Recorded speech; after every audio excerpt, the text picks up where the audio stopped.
What's up guys, Ryan here. Today I wanted to do a video walking through how brand registry works with Amazon. So if you're selling private label FBA products on Amazon.com and you're successful, I probably can guess why you're here watching this video. You're probably dealing with hijackers, which by the way, I've already done a video talking about how you can attempt to fend off listing hijackers. But the one and only tried and true method of truly protecting your products is to get brand registered. Now, the two big benefits of being brand registered are that number one, like I just said, you can fend off hijackers. Number two, you can use enhanced brand content on your product listings, which I've heard increases conversion rates up to 5%. Now, I'm well aware that the biggest barrier to entry for most Amazon sellers, the reason a lot of people aren't in the brand registry, is that you need an active trademark protecting your brand filed with the USPTO. Amazon requires that in order to get into the brand registry. If you don't have that, you can get to the second screen, I think, and then you won't get any further because I'll show you in a second. Anyways, guys, if you need to file your trademark, you have three options. The first one you can file for yourself. Now, this is going to cost you a couple $100, like $200 or $300, and a lot of time. Now, I'm very fortunate. I have a couple lawyers in my family, and I leverage them to file my trademarks. But even while they went through it for the first time, it took them some time. It's not a super easy process. That's why lawyers make money having other people pay them. Now, speaking of that, you can hire a lawyer. If you don't want to do it yourself, get somebody who does it professionally. Now, I reached out to a family friend thinking I'd get a good discounted rate because, I don't want to waste my close family members' time. They're not patent and trademark lawyers, right? So it's going to take them a little bit longer. And his direct quote was $400 to search and see if it's registerable, which is crazy because it's not that hard to search. And then the filing was $800 plus an additional $225 to $275. Now, he didn't say what the additional $225 to $275 is. I think that is the actual fee to the U.S. Patent and Trademark Office, which means that he would basically be making at a minimum $1,200 for every trademark he files. Granted, this guy is a very seasoned, well-established lawyer, been doing it for decades. Anyways, that's probably not the route that you guys are going to go because it's so expensive, and it's not the route that I went. But there's also a third option, and I've gone through this wizard start to finish. I didn't submit, so I don't know that it would have worked because when I saw the price, I was like, well, maybe I can get this done cheaper if I ask the people I know. But Trademarkia, this is a website that you can check out right here. You can basically go through the entire wizard for free. So you can pretty much see how hard it is to file a trademark. Granted, it's a wizard, so it's optimized for non-lawyers to successfully submit a trademark application. But they will file it for you, and you pay Trademarkia. When I did it, I think the pricing was around $500. So this is probably the route that I would go for the average person. But definitely you should trademark your brand and get into the brand registry. It's just a part of selling on Amazon these days. So next, let's look at enrolling in Amazon's brand registry. So it's actually only a 3-step process now. It used to be longer. They have shortened it. So first things first, and by the way, guys, I'm working off screenshots instead of actually like showing you me go through it because I don't want to give up the trademarked brand that I am enrolling. Obviously, I want to protect my niches. This is the first screen. You go through your brand eligibility questions. Do your products and packaging have a permanently affixed brand name and logo? You need to have that. It's a requirement. Hit yes. If you don't have that yet, go talk to your supplier and tell them that you're going to need that done from here on out.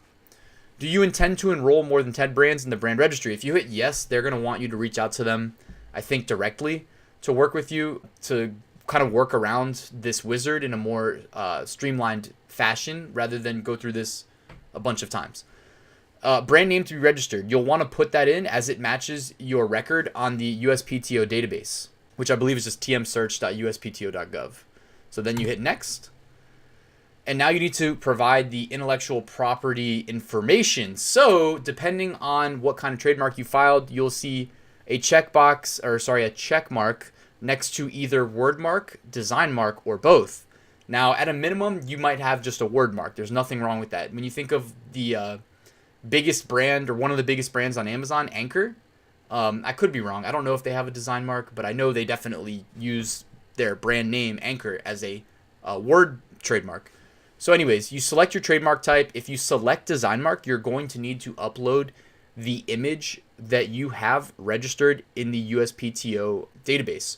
So my recommendation is to just find your trademark record in the USPTO database, take the image straight off that page, right click it, save image, save it to your desktop, and then upload it to Amazon. Because Amazon basically just wants to make sure that Amazon's going to make you upload the image. So Amazon just wants to make sure that whatever you upload to Amazon matches what's uploaded to the USPTO record for your trademark number. Now here is where I got caught up for a little bit, a couple days, maybe even a week, the first time I went through this process. Trademark number. This is something that the USPTO will send you in a PDF after your trademark is approved and live. Now, your trademark record will very likely say live for a period of time up to like 3, maybe 4 weeks, I think, before you might get your trademark number. Your trademark number is a 7-digit number, and it's not visible. If you search the USPTO database, which is all the public info, it's not visible there. So if you go into the USPTO database, you search your mark and it says live, and you're like, all right, where's this trademark number? You won't find it on that page. You have to get it from, for me, it was a PDF. And it had basically 2 commas. But it's 7 digits. When I input it into Amazon here, I copy pasted it with the 2 commas. And trademark office, I selected United States. Third step, tell them more about your brand. So, do your products have UPCs, ISBNs, EANs, or other GTINs? Most people are probably using UPCs. I am, so I hit yes. Then select the categories for your products. I'm selling this brand that I registered in only one category. I put that in. You can also add more categories though. It's all about what you're selling on Amazon. Then if you sell products online, let us know where. You can just put your hyperlink for your brand there. What I do for my website. So all of my products in this brand have a logo and my website on every single product. The way I do this though is I'm all about Amazon because that's where most people go to buy stuff online. It's a fact. And we all know that whether a search starts on Amazon and comes to your listing and converts, or whether you drive external traffic directly to your product listing and it converts, Amazon will reward you just the same for both. So I got smart. I rerouted my personal brand website straight to my Amazon store. And as a result, I'm just crushing this niche. I know a lot of people talk about, they preach, oh, get your brand established off Amazon, build a customer list. There's nothing wrong with that, guys. There's nothing wrong with that. But the level of dominance that I have on this niche, I don't think would have been possible without me sending external traffic through my brand's website to the product listings, well, to my Amazon store. I think Amazon loves that and rewards me. Anyways, I should save that for a separate video. All right, seller and vendor account information. Does your brand have an existing seller or vendor relationship with Amazon? I put seller. Just do whatever's accurate for you. Put your seller account email address that you registered your account with. Manufacturing and licensing information. Does your brand manufacture products? No, I do not manufacture them. I pay a company to manufacture them. Does your brand license trademarks to others who manufacture products associated with your intellectual property? I put no, meaning there shouldn't be other seller accounts on my listings. This way, when someone wants to sell on my listings, Amazon will stop them when they try, and it'll say, please upload the letter where you have express approval from the brand owner that you have the right to sell on this listing this brand of products. And it adds that extra barrier for hijackers to jump on and start sending in counterfeit goods that aren't truly your branded products sold on your listing. So definitely this is most likely why we're all here doing this. Enhanced brand content is also amazing, but that's probably the number one thing. Preventing hijackers will probably net you more income than adding enhanced brand content, if I had to guess. So where are your products manufactured? I put China. That's where I'm getting these built or made. Where are your brand's products distributed? Now, I put United States. I also sell them on the Pan-European Amazon program. So that means that my products are also available for sale on .co.uk, .de, .es, .it, and I am forgetting one, .fr. So separate video. I don't know if I've done a video on that yet, but I definitely have some blog posts on ryanhogue.com. If you're interested in getting started as a pan-European seller, Amazon basically makes it so that you can send products into one location and they will make them available on 5 different Amazon marketplaces, as well as convert your product listings for you into the native languages for those marketplaces.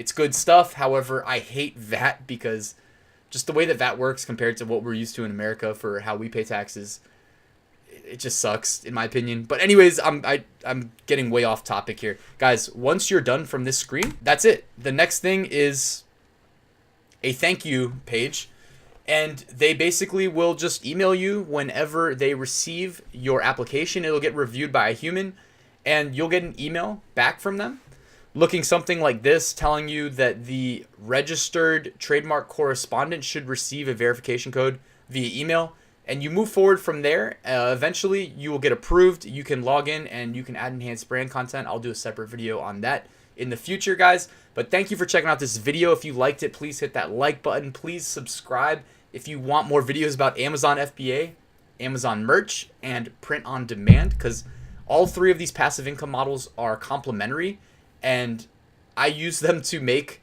5-figure passive income profits every month. In addition to, this is why it matters, guys. It's not just that I make 5 figures, but it's in addition to me working a 9-to-5 job and an additional job teaching college courses every semester. So if I can do it, you can do it.